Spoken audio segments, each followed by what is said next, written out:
Kemi rikthyer sërish në studio. Tani ka ardhur momenti të rikthejmë pak vëmendjen tek serialet që transmetohen çdo pasdite në ekranin e Vision Plus. Jam e bindur që jo vetëm ka një shikueshmëri maksimale, por ju me zor i prisni puntatat e radhës për të mësuar se si do të vijojnë ngjarjet në serinë e radhës apo personazhet si do të jenë në rolin e tyre.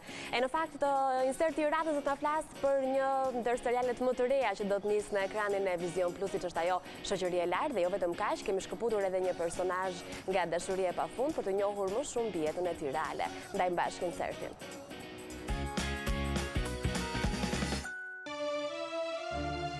Neslihan Hatagul njihet si Nerimani e serialit Mes dy dashurish ose Nihani e dashuri pafund. Aktoria turke ka lindur më 20 gusht 1992 në Stamboll, ku dhe banonte me familjen e saj.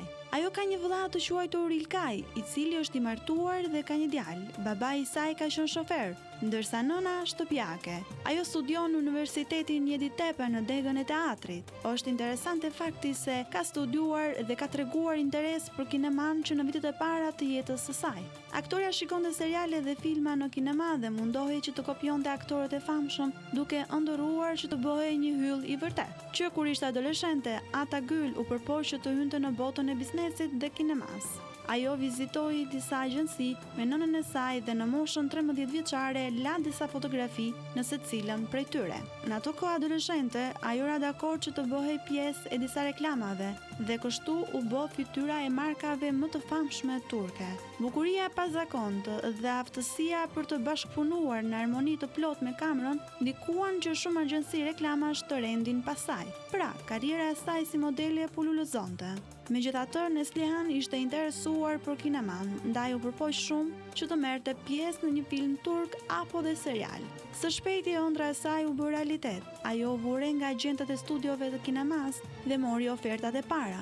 Jetën e aktrimit Neslihan e ka filluar në filmin Ils Ask dhe në vitin 2006 me personazhin e Denisit në telenovelën Bien Gjethet. Ajo ka luajtur sërish në vitin 2006 në filmin Dashuria e parë. Në këtë produksion në festivalin e filmit Altin Goza, ajo u vlerësua me çmimin Aktoria e re shpresëdhënëse.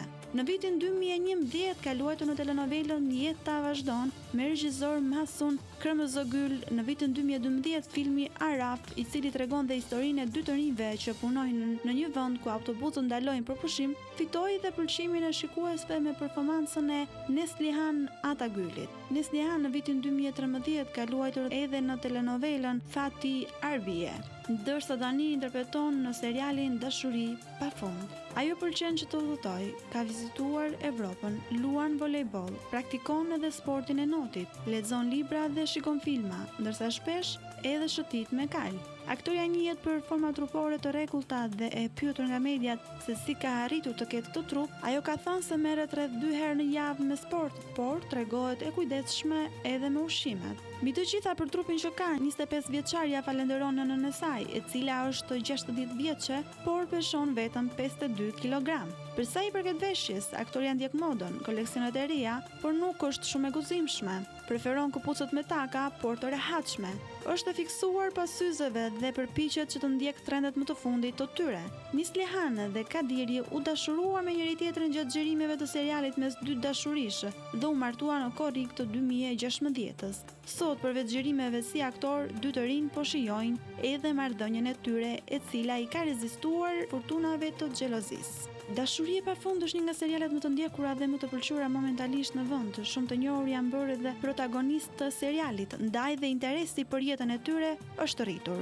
Aktorët kryesorë njihen nga ata që i ndjekin, por pak dinë se në disa episode shfaqen edhe artistë në role dytësore, të cilët për publikun turk janë po aq të njohur. I tillë është edhe Jan Urgensioglu, i cili shfaqet vetëm në disa episode të sezonit të parë. Ai është vëllai i aktorit të mirënjohur Kan Urgensoglu. Të dy aktorët kanë luajtur së bashku madje dhe duke u konfliktuar, siç mund ta shikoni edhe në foto.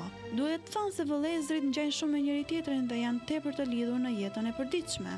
Javën e kaluar ju njohëm me serialin më të ri që do të fillonte së shpejti në Vision Plus. Ndërkaq 13 marsi është dita që do të nisë të transmetohet. Kerima dhe Xhansu janë dy personazhet kryesore të këtij produksioni, të cilët vijnë nga botë të ndryshme. Një ditë Xhansu shkon në një kafe dhe përballet me një gruar që lexon të ardhmen. Ajo i tregon Xhansu se do të dashurohet me një njeri të varfër në punën e saj. Xhansu kthehet në punë tek Olivia supermarket dhe atje takon Kerim. Ky i fundit është një djalë shumë punëtor, i cili vjen nga një familje e varfër. Babai punon kopshtar, ndërsa nëna guzhinjere për një familje të pasur. Kerimi është rritur me nipin e familjes së Mertin, ai është shoku i tij i ngushtë dhe e ka ndihmuar gjithmonë atë. Xhansuja është vajza e vogël e familjes së pasur. Pavarësisht pasurisë që ka, ajo nuk është e lumtur. Familja e saj nuk e ka dashur asnjëherë siç e meritonte, madje nëna e ka thënë gjithmonë se ajo i sillte ters. Një ditë Xhansu shkon rastësisht në Vallxhore, e cila i thotë se nëse tregohet e vëmendshme, do të takojë dashurinë e vërtetë. Rastësisht Xhansu shkon në dyqan dhe nis atje punë si shitse, duke fshehur identitetin e saj të vërtetë prej pasanikeje. Ajo dëshiron të gjejë një djalë që të mos e dojë për pasurinë e saj. Dyqani Olivia Koshtu kthehet në një vend gatorresash. Kerimi mendon se Xhansuja është e varfër dhe fillon të dashurohet me të. Kjo e fundit mendon se ai është njeri i mirë, paçka se është i pasur, dhe ajo nis të bjerë në dashuri me të. Eçeja dashurohet me Keremin me shikim të parë, ndërsa Mertin e sheh veten si asistentin e drejtorit të saj, por edhe ai dashurohet me të, edhe pse e di që do shokun e tij. Kjo është historia e një vajze e cila kërkon të gjejë dikë që të mos e dojë për pasurinë e saj, që të mos e shoh vetëm si një shkallë për të ngjitur në shoqërinë e lartë. Çfarë do të ndodhë kur të gjithë të mësojnë identitetin e vërtetë të njëri tjetrit? A do të arrijë Keremi të realizojë ëndrrën për të pasur një biznes të tij? A do ta dojë Xhansuja Keremin edhe pasi të mësojë se ai është i varfër? A do ta arrijë Merti të gjejë një vajzë e cila mund të dashurojë edhe sikur të mos jetë i pasur? A do ta falë Eçeja shoqen e saj për gënjeshtrat që i ka thënë? Të gjitha këto mësojeni në Shoqëri e Lartë që starton në 13 mars në Vision Plus.